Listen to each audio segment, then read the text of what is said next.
Hello people, welcome to the pencil world. నా పేరు Ganesh and I'm from Telangana. తెలంగాణలో ప్రతి ఒక్కరూ ఇష్టంగా భక్తి శ్రద్ధలతో జరుపుకునే పండుగనే బోనాల పండుగ. అందుకే నేను ఈ ఇయర్ బోనాలకి స్పెషల్గా ఒక డ్రాయింగ్ వేద్దాం అనుకుంటున్నాను. ఓన్లీ డ్రాయింగే కాకుండా నేను బోనాల చరిత్ర కూడా చెప్పాలనుకుంటున్నాను. So make sure to subscribe my channel. చాలా ఇయర్స్ క్రితం, అంటే 1813లో హైదరాబాద్ ఇంకా సికింద్రాబాద్ నగరాల్లో ప్లేగు వైరస్ వచ్చింది. వైరస్ వల్ల చాలామంది సఫర్ అయ్యారు అండ్ చాలామంది చనిపోయారు కూడా. అప్పటి కాలంలో హైదరాబాద్ సైనికుల్లో కొంతమంది మధ్యప్రదేశ్ ఉజ్జయిని దగ్గర పనిలో ఉన్నారు. అందులో ఒకరే సూరిటీ అప్పయ్య. అప్పుడు సైనికులకి ఇంకా సూరిటీ అప్పయ్య గారికి హైదరాబాద్లో ఉన్న వైరస్ గురించి తెలుస్తుంది.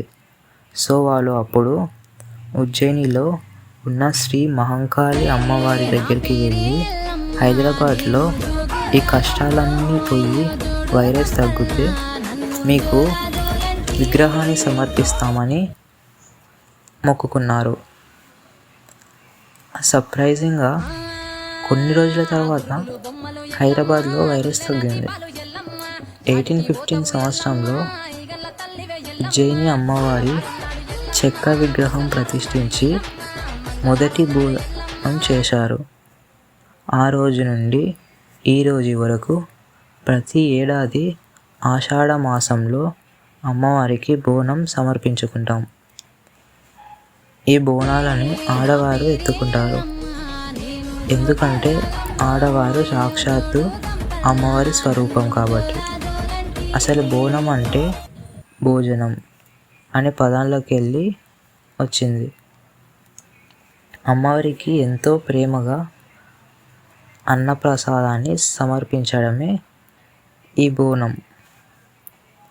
బోనం అంటే బియ్యం, కొత్తకుండ, బెల్లం, వేపాకు, పసుపు, కుంకుమ పసుపులతో చేసుకుంటాము.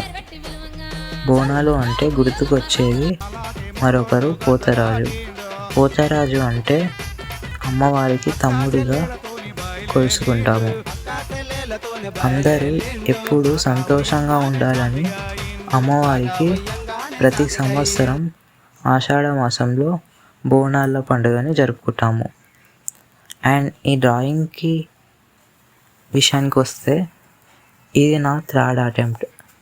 ఈ డ్రాయింగ్ని 3 times వేసాక ఫైనల్గా 3rd అటెంప్ట్లో ఈ డ్రాయింగ్ పర్ఫెక్ట్గా వచ్చింది. ఈ 3 hours డ్రాయింగ్ 6 minutesలో మీ ముందరికి చూపిస్తున్నాను. అండ్ నా డ్రాయింగ్ ఎలా ఉందో చెప్పండి. ఏమన్నా ఇంప్రూవ్మెంట్స్ ఉంటే కామెంట్ చేయండి. నా డ్రాయింగ్ మీకు నచ్చినట్టయితే లైక్ చేయండి, షేర్ చేయండి, సబ్స్క్రైబ్ చేయండి. Thank you for watching.